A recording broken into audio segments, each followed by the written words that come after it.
All righty, let's get a show together. This is the Leafs Convo for Oak Ridge Ford in London, Ontario, oakridgeford.com.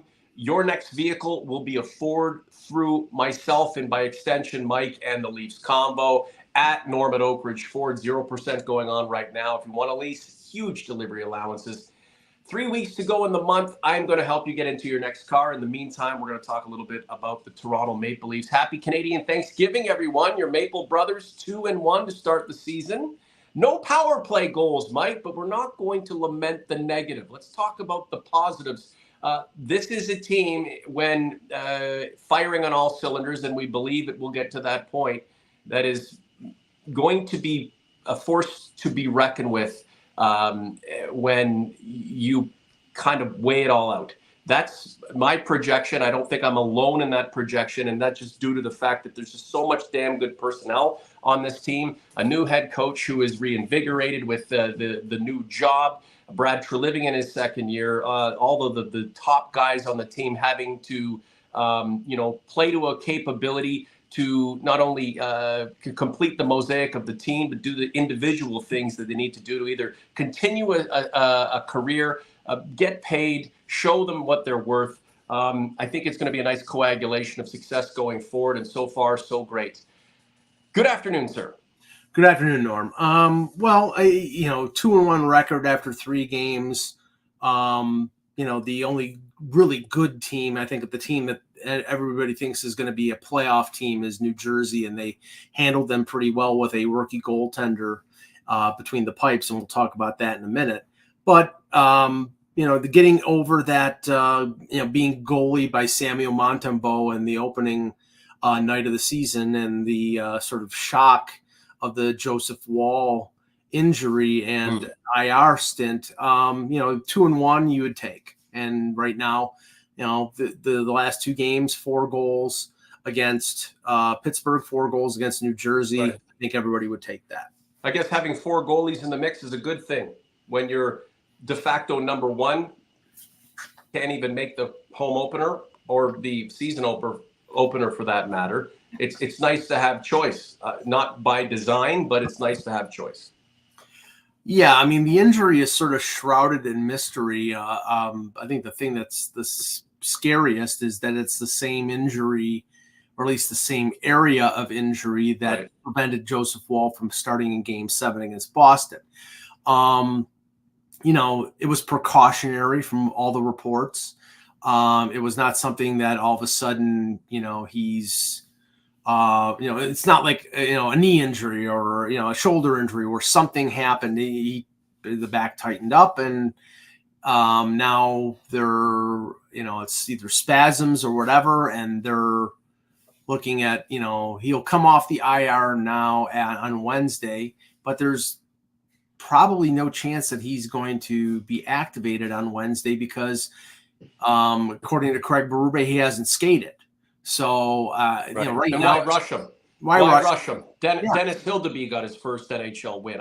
You'd think Matt Murray, the number 3 goalie, would have been the guy to have that game and to make an impression. But, as we were discussing before we went live here, Mike, Matt Murray's not exactly ready to go. He's kind of ramping up, and Dennis Hildeby looked great in the preseason. So why not put him in there? He got his win, and it's pushing the Leafs forward towards, establishing themselves and, ultimately achieving the agenda.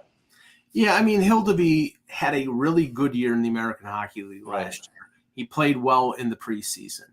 Murray played a couple instances, I think it was 2, and didn't look bad, but I think that they're sort of like, the approach with him is, they're ramping him up to be somebody who, like I said, I think this team is going to be playing 3 goalies, maybe now 4 goalies.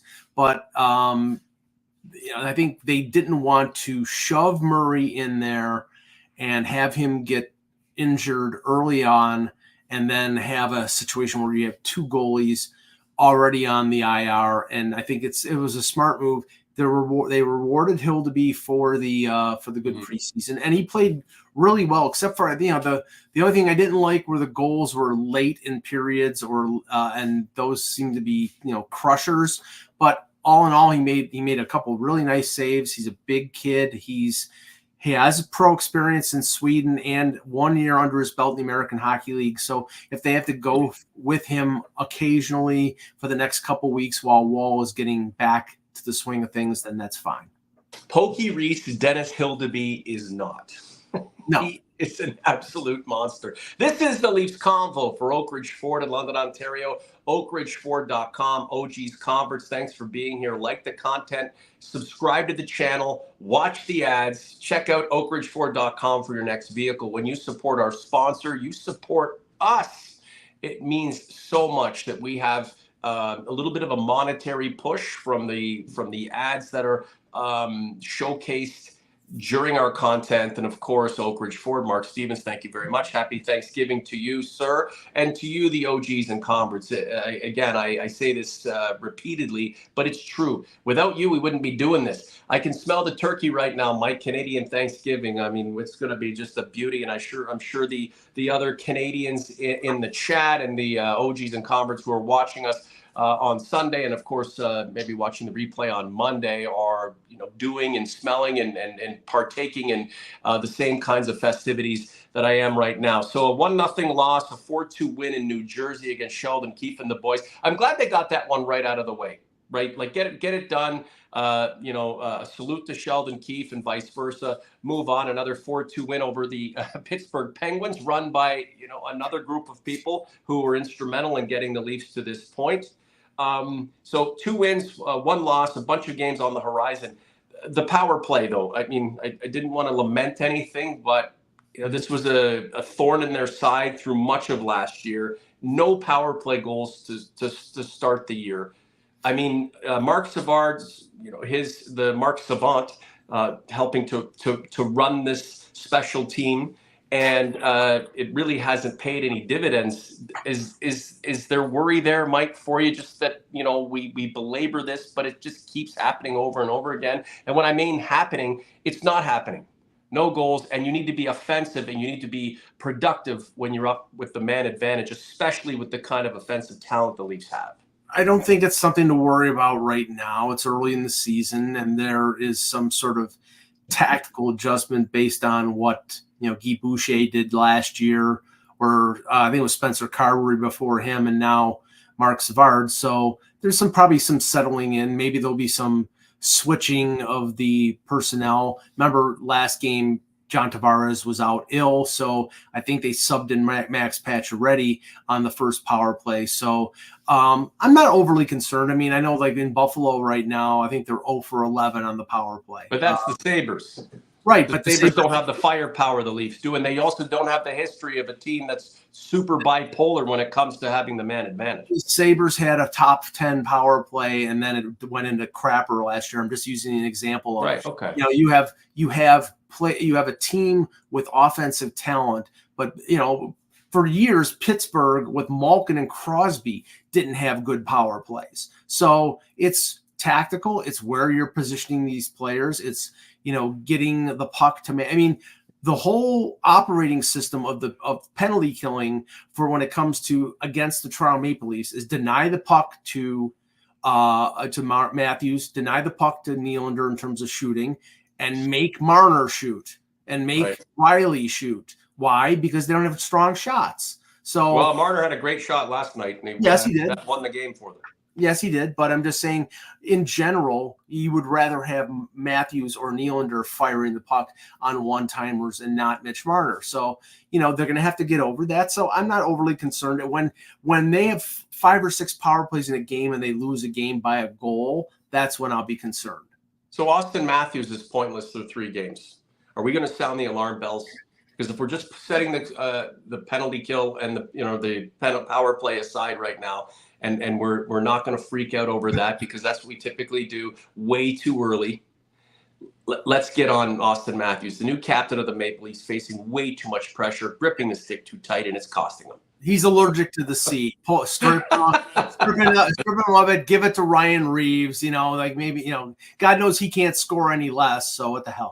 No, I mean, again, it's like I think this is much ado about nothing. Had they been 0-3, and he was really pressing and missing out on chances, I would, I think a lot of people would be concerned. I'm not. He's going to score goals. But the question is, how many will he score? Will he break Sundin's record to be the all-time highest scoring Maple Leaf? I really hope so. Get out of here. The sooner the better. Leave him alone.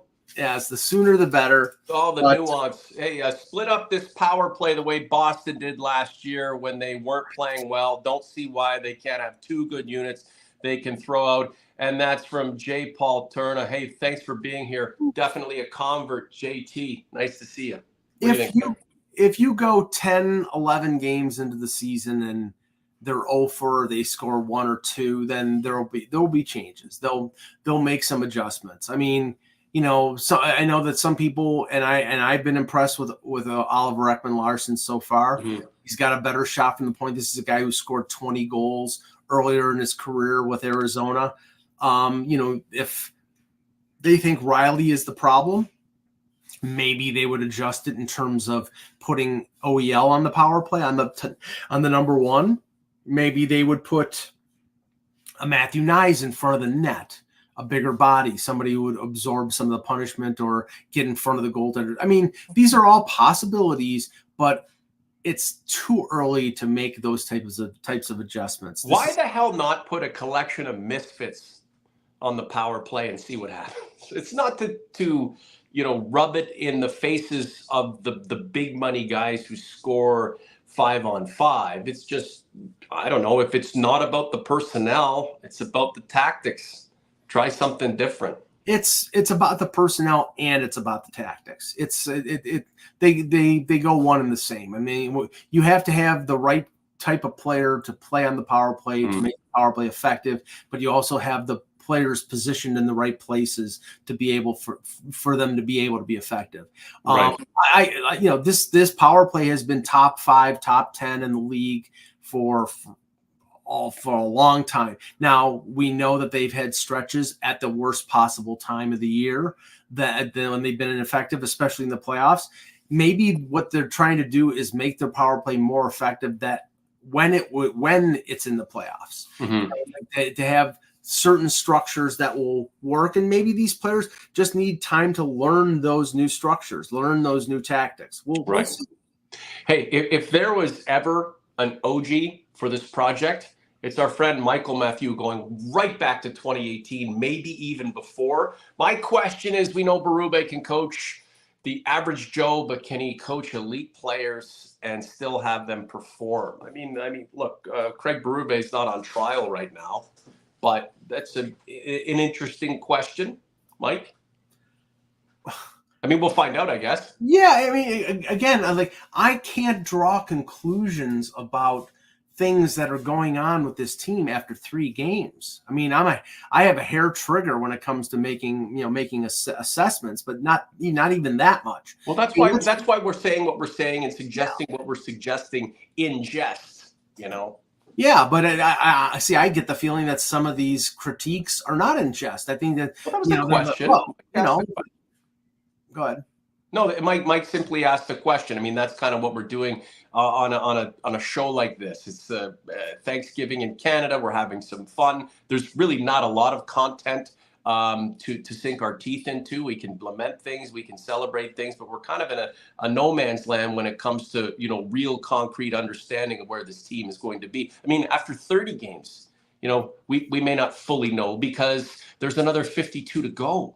And the way how this team has played in the early going versus its struggles throughout the midway and the latter part of seasons over the last several years should tell you that, it's just kind of one game at a time. Take it for what it is, and it will be a compilation of something at some milestone point where we can look back and prognosticate.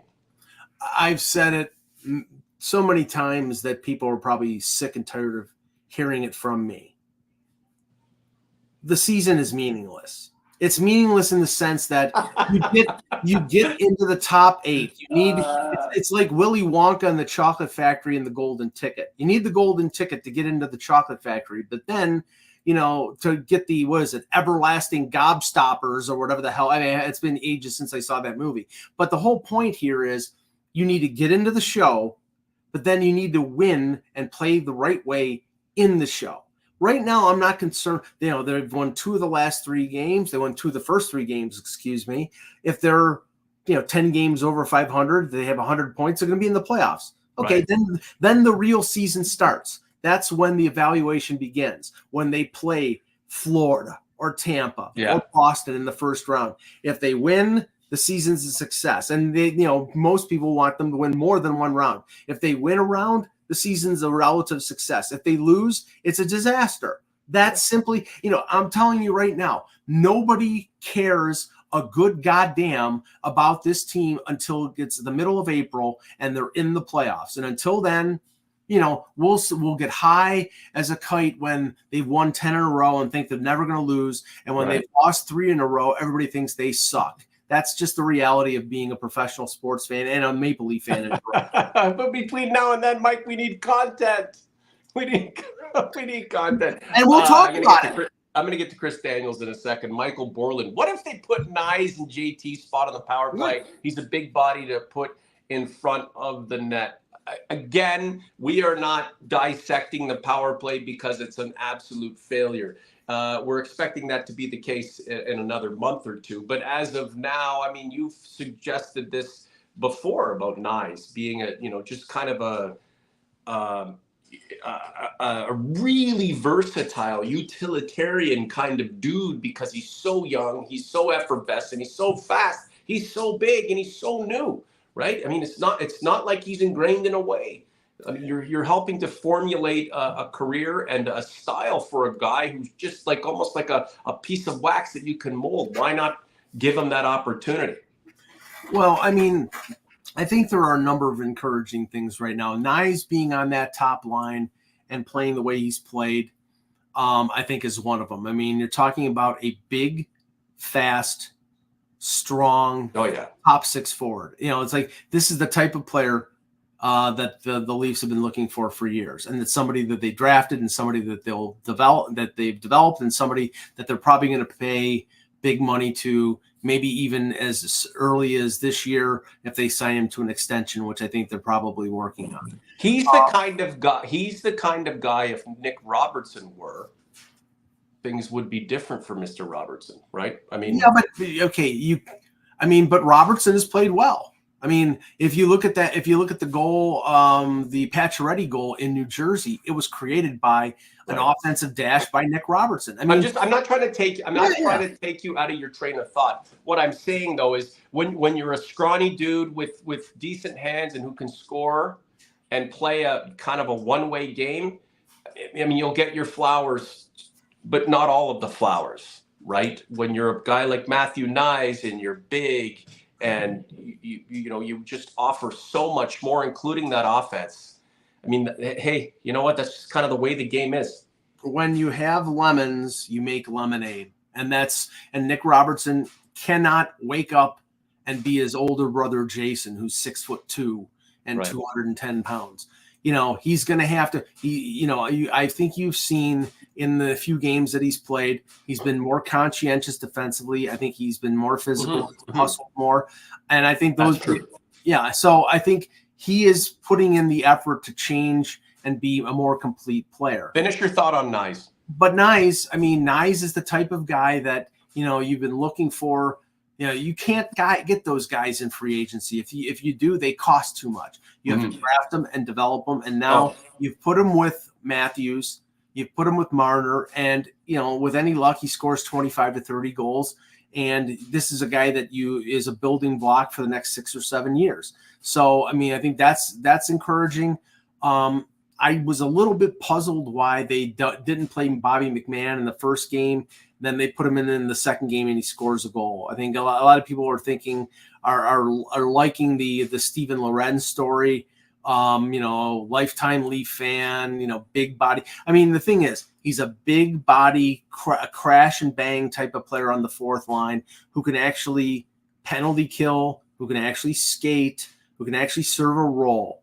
I mean, I hate to keep banging on Ryan Reeves, but Ryan Reeves does Ryan Reeves things, and that's all he does. He used to be a more versatile player. They never could penalty kill. But I'm just saying, I don't know if there's a spot in this roster for somebody who is a one-dimensional player, and he's a one-dimensional. He's not going anywhere, Mike. I'm not saying he's going anywhere. I'm just saying he shouldn't play as much as he has. This is the Leafs Convo for Oak Ridge Ford in London, Ontario, oakridgeford.com. Like the content, subscribe to the channel. We do cut up our show into shorts. The numbers are way down. I know this is the time of year where the interactivity with content on YouTube does slow down a little bit when it comes to the NHL, because everybody's just immersed in the games and stuff like that and need a bit of a break from all of the preamble. But don't forget about us, guys. If you see a short, watch it. Leave a comment.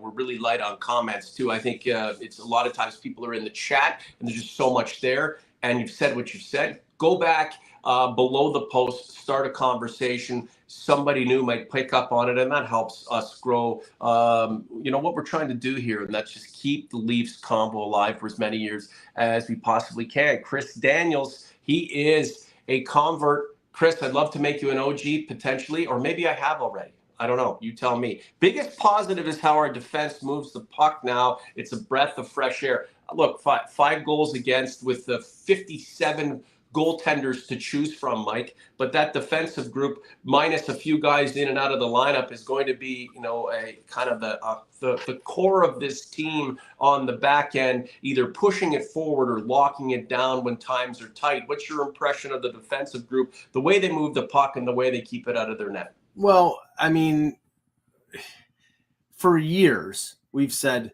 we have to find a good complementary fit for Morgan Rielly. For a couple years, that was TJ Brodie, but the problem was that Brodie was a lefty, even though he played the right side for so many years, and he was very good at playing the right side. That left problem, that would come up at the worst possible time, and then as Brodie in the last year and a half of his career in Toronto, he started to slip. Tanev is around the same age as TJ Brodie. He's just a better fit. He's a better defensive player. He blocks shots. For the type of player he is, he's a pretty decent skater.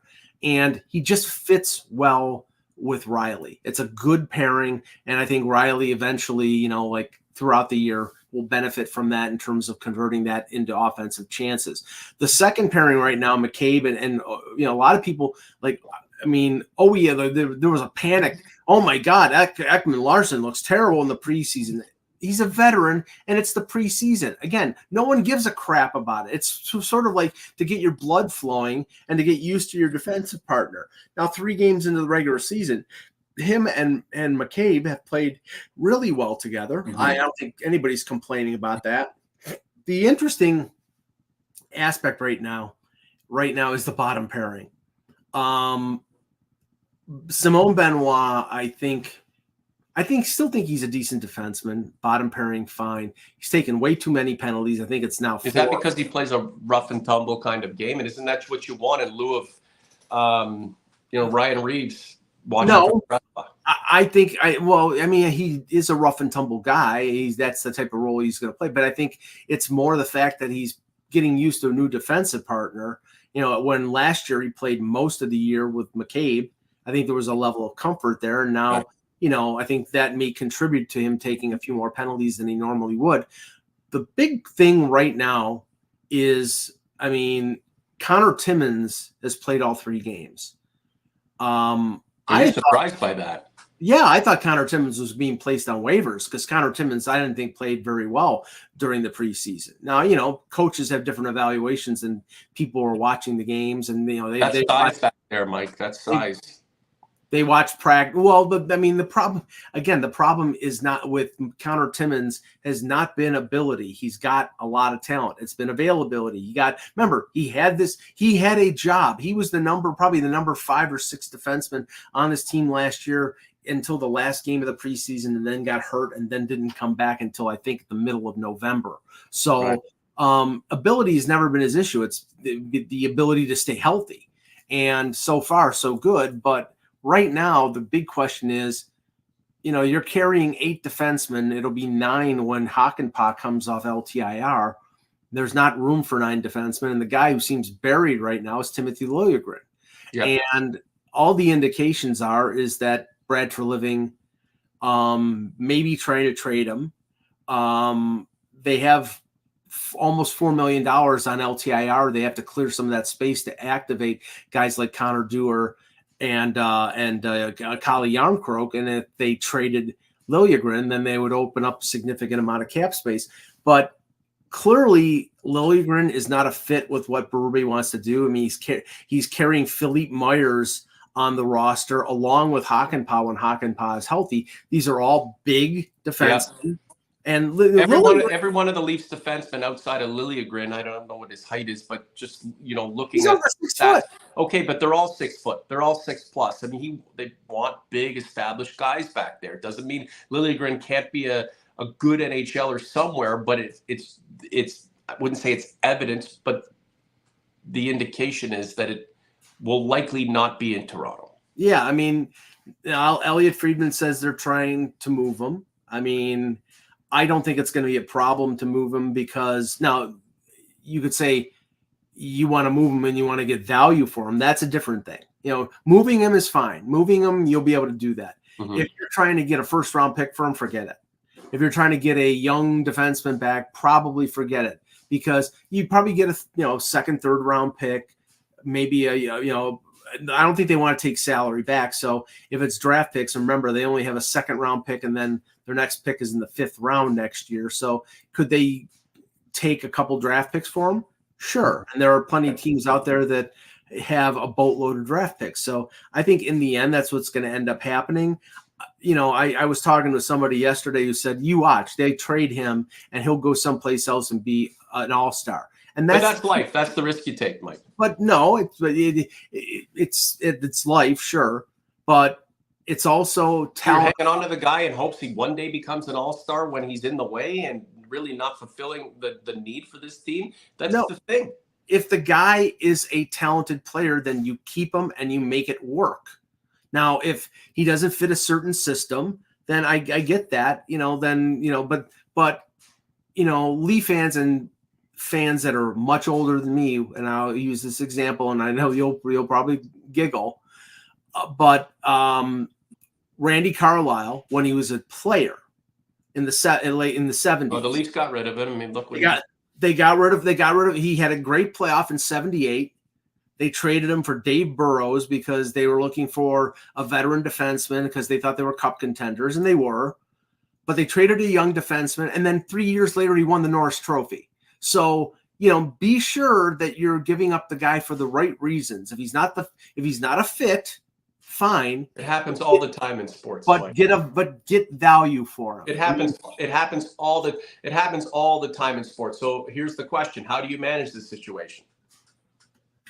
I think you play him because he's better than Connor Timmins to increase his value. Now, if Craig Berube doesn't think that he can play in his system, then you're probably going to have to trade him and get what you can for him. Right. He's a right-handed defenseman who can skate and who can play and scored 23 points in 55 games last year. That's basically equals out to a 40-point defenseman. Those guys don't grow on trees, especially. So with the guys that Berube has right now, and the potential way that they might form and exemplify their duties.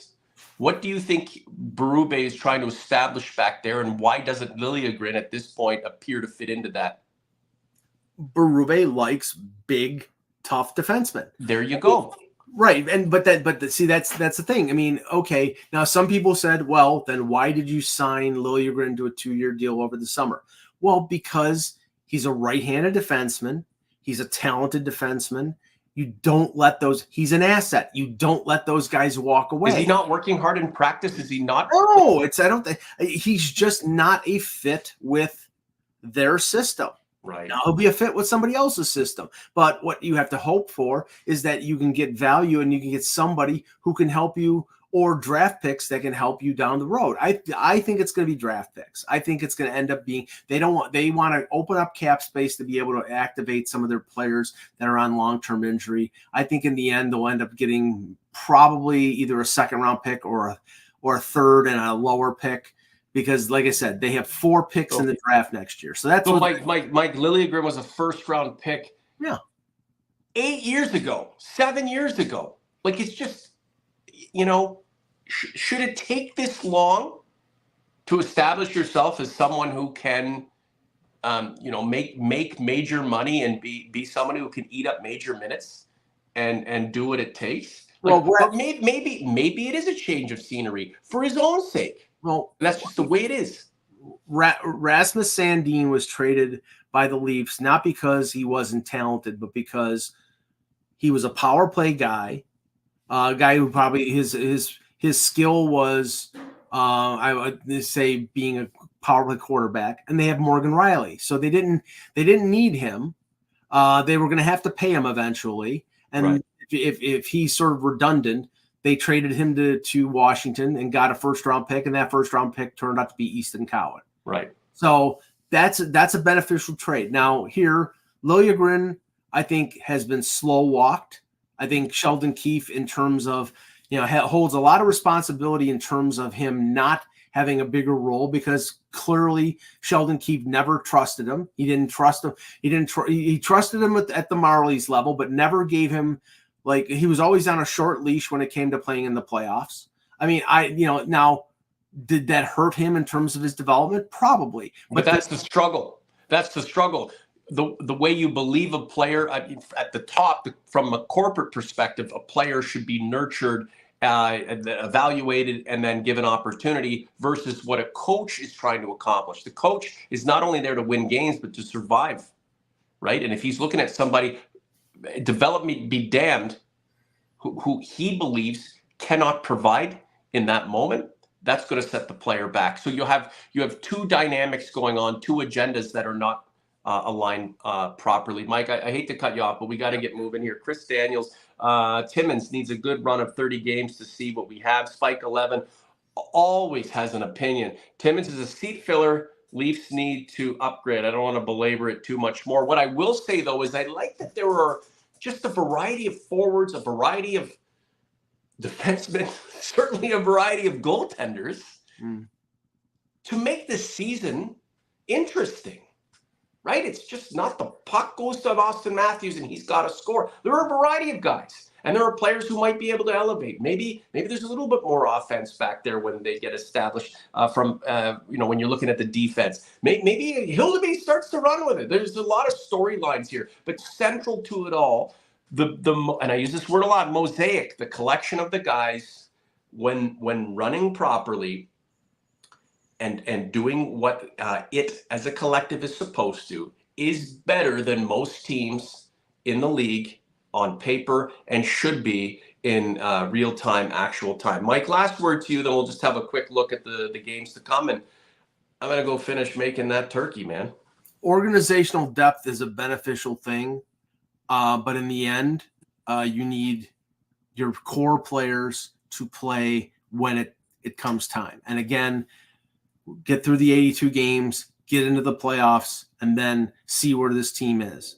And that's, we'll be doing this show every week, and we'll be talking about the ups and downs of where this team is. But April, that's when things matter. So what do we have here? 1, 2, 3, 4, 5, 6, 7, 8 games remaining in the month. Pretty busy month to start. LA, you've got New York, Tampa, Columbus, the Blues, Bruins, Jets, and the Kraken. Just more exploratory stuff, Mike. It'd be nice to see them pot a couple of power play goals, get guys into the lineup who need their opportunity. We'll have that carousel of goaltenders. Matthews gets off the snide. Marner continues to, move forward in his pursuit of big money, and then obviously leading this team into the playoffs. Nylander in the experiment at center. I'm here for it. Yeah, I mean, the schedule for the rest of the month, I mean, LA is a little bit surprising. They came into Buffalo, and Darcy Kemper actually played really well, and they lost in overtime to Boston, so they'll probably be a tougher foe than a lot of people think. The Rangers are one of the best teams in the Eastern Conference, so that'll be a test. Tampa Bay always plays them tough, Columbus and St. Louis. So it's not a ridiculously difficult month, but the Leafs need to compile points, get on a good string here, and put themselves in a position where they could potentially win the Atlantic Division, which would be interesting because they've always finished second or third, and that always ends up being a ridiculously difficult matchup that they always lose in the first round.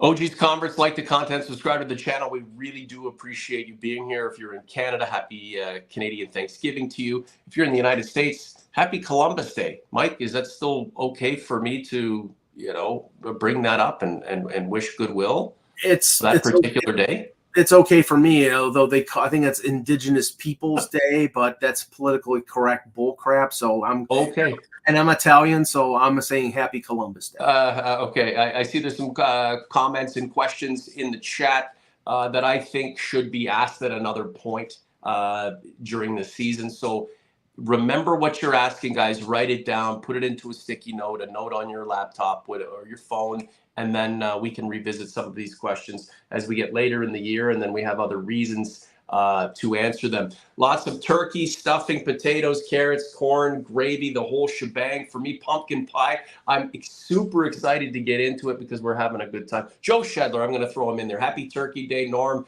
and a good Sunday to you, Mike. It's been a while. Nice to catch you live before it ends. Joe, where the hell have you been? I mean, you were an OG. I mean, you can go and peruse and jump into other podcasts and other forms of content. That's okay, but you got to come back, which you did today, and I give you some credit for it. Catch Mike at hockeybuzz.com. You know me. I'm on Instagram at Norman Oak Ridge Ford. You'll get your next car from me, whether lease or finance, whether low interest or big discount. And when you do that, I get to hand you the keys to something. We get to meet officially, and you support this podcast that you know and love so much. Don't forget our shorts. I cut the show up into little excerpts that go onto YouTube. If you see one, watch it, like it, pass it on, share it with your friends, and we'll all be fine and dandy. A great night ahead for us, the Leafs and Kings on the 16th. That's a Wednesday. So, Mike, we'll be watching that pretty closely. If anything breaks, maybe we do another show this coming week. If not, the Sunday Spectacular, of course, is always just around the corner. Mike,